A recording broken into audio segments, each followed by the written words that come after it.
When he took over the district attorney's office back in January of 2017, Mark Gonzalez said that he would focus on clearing a backlog of domestic violence cases. And today he gave a stark assessment of how his efforts have gone so far.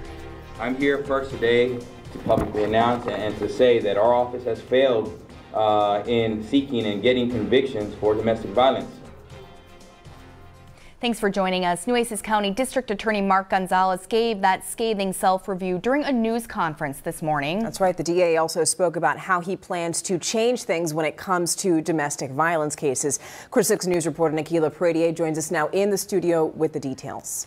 Stephania Gonzalez is taking a page from other DA's offices around the state and forming a domestic violence bureau. Two prosecutors will now focus on these specific cases and maintain close contact with victims about their cases. But the DA says the new unit will only be successful if the community also gets involved.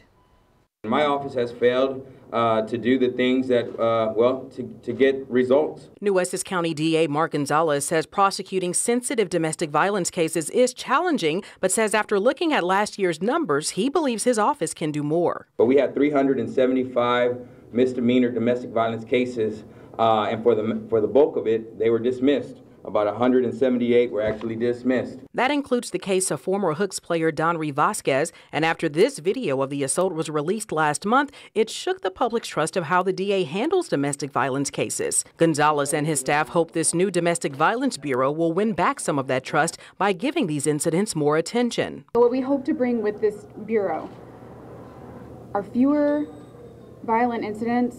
We hope to bring victims peace.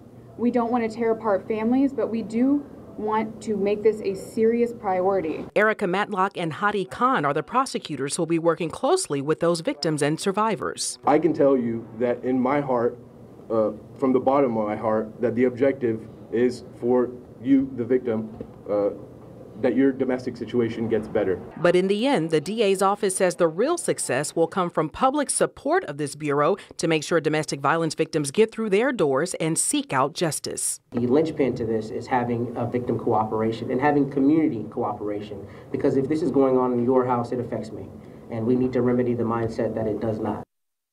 Now, the district attorney's office has partnered with other local agencies, including the local women's shelter, to make all of these changes. And we're going to hear more about that outside contribution tonight at 10. In the studio, Nikila Pradier, Chris 6 News. Stephania. Thank you, Nikila.